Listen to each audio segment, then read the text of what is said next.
Assalomu alaykum aka-ukalar. Xitoydan katta yuk mashinalarini musorxonasiga keldim desam bo'ladi. Ya'ni bular ayrimlari ma'mula holati yaxshi-da, qaranglar. Yonlari yaxshi variantda turibdi. Balonlari ham eski emas, 60-70% yangi. Endi bu tarafga qaranglar. Kamida 1,5-2 yildan beri yotgan mashinalar bor bu yerda. Ya'ni bu yerda anaqa 160-70 metrga unaqa toshib beradi-yu, o'tkazib beriladigan mashinalar. Sement o'tkazib beradigan. Mana mashina ahvolini qaranglar.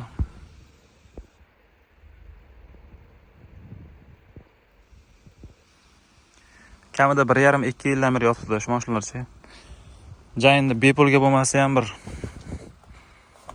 arzon narxga bera oladi-da, baro. Xitoydan sizlarga bitta shunaqa joydan video qilib qo'yay dedim-da. Xitoyda ishlab chiqarish ko'p, o'zlari ishlab chiqaradi. Ishlab chiqarish ko'p bo'lganligi sababli o'zlarida konkurent ham ko'p bo'ladi.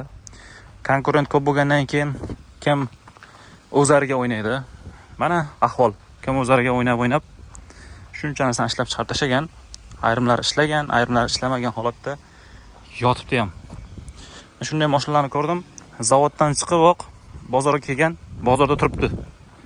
Yo'qida zavoddan chiqiboq musorxonaga yo'l olgan. Buni qaranglar. Ayanchli ahvolda. Bular O'zbekistonda bo'lganda bilasizmi? Yoki metallolomga ketardi. Yo'qida tiklab uni soatiga 500 ming, 600 mingdan ishlab turibdi hozir bizda. Betona meshalkalar. Va bu yoqqa O'zbekistonda kashfiyotchi akalar, injener akalar kelish kerak-da, baro. Turgandan balonlar yashirib ketdi-yu. Zanglab ketgan u. Voy. Yonib ketdi issiqda, baro. Voy. Mana pagruchka bilan qaranglar. Mana yuk mashina. Aka, nima deb o'ylaysiz? Bularni arzon narxda beradi, bepulga bermaydi-da, bersang shunaqami? Yo'q, pulga bermaydi, arzon narxda beradi. Aha. O'shani ham bunday minyor pul bo'ladi-da o'ziniki. Nimaga? Endi baribir temir qilsa ham pul bo'ladigan narsa. Ha, metallomga topshirsa ham, ha? Endi mana bular ishlatib bo'lmaydi-yu, misol uchun aka, o'shanga. Bo'lmaydi, ha. Kamida 1,5-2 yildan beri turgan mashinalar ko'ryapmiz-da aka bu yerda. Agar obunachilarga aytayapman-da aka, O'zbekistonda bo'lganda tiklab yoki metallomga topshirardi, yokida tiklab soatiga 400 ming, 500 ming ishlaydigan qilib holatga keltirardi-da. Chunki O'zbekistonda aka, siz O'zbekistondan emassiz. O'zbekistonda shunday kashfiyotchi akalar bor. Texnik bo'yicha zo'r yorvoradi, bor. Qayerdagi bo'lishidan qat'iy nazar. Shu fikrimga qo'shilganlar kommentlarga yozib ketinglar. To'g'rimi? Bu ham buzilgan mashinalar emas, faqat Xitoy davlatida o'sha mashinalarga belgi taqib qo'yganda, Ha. 3 yil, 4 yildan oshib ketganlarini tekshiruv qiladi, o'shani yurg'izmaydi ko'chada, yo'llarda. Ha. Shunga bu mashinalar bitta to'xtalib qolganda. Shunaqa. Mana bular kuzovlari tayyor.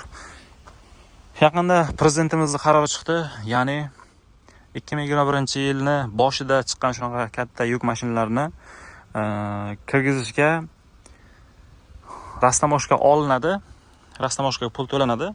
Lekin 2021-yil xullas qisqa qilib tushuntirganda hozirgi kundan to 5 yil orqada ishlab chiqarilgan, ya'ni 2021-yil oxirida ishlab chiqarilgan mashinalarga rastamoshga 0%, qachongacha desalaringiz 2027-yil dekabr oyigacha. Faqatgina NDS 12%lik qo'shimcha qiymat solig'ini to'labgina olib o'tsangiz bo'ladi. Ya'ni mana shu mashina tasavvur qiling. Bu ham demaylik endi. Mana shu mashinani siz 30 ming dollarga oldingiz. Bu yerdan 30 ming dollarga oldingiz, chegaragacha olib borasiz. Ma'lum bir miqdorda, endi gaplashishingizga bog'liq. Yoki o'zingiz olib ketsangiz, bepul olib ketsangiz bo'ladi. O'zbekistonga o'tkazishingiz qo'shimcha qiymat solig'ini 12% to'laysizda o'tkazasiz. Uncha ko'p pul bo'lmaydi u ham. Shunaqa.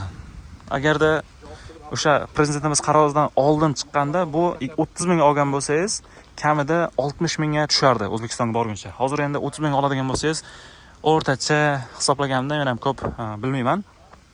Endi baribir yo'lkalarni yoki xarajatlarini o'zlari bilishadi-ku baribir. Hamma mashinaga har xil. O'rtacha 30 ming olsangiz 33 ming, 32 ming yetib boradi O'zbekistonga. Juda arzon variantlarga yetib boradi. Mana beton mashinalar. Bu yuk ko'taradigan havolar. Wow. Agar Xudo xolasa, shu yerdamiz oktyabr oyigacha, 2026-yil oktyabr oyigacha qanaqa katta yuk mashinalar yoki tadbirkorlik uchun, biznes uchun texnikalar kerak bo'ladigan bo'lsa, apparatlar kerak bo'ladigan bo'lsa, biz doim xizmatdamiz. Aloqaga chiqaveringlar. O'zbekistonga necha pulga yetib borishini ham hisoblab bera olamiz. Shunaqa pastda raqam qoldirdim, aloqaga chiqaverasiz bemalol.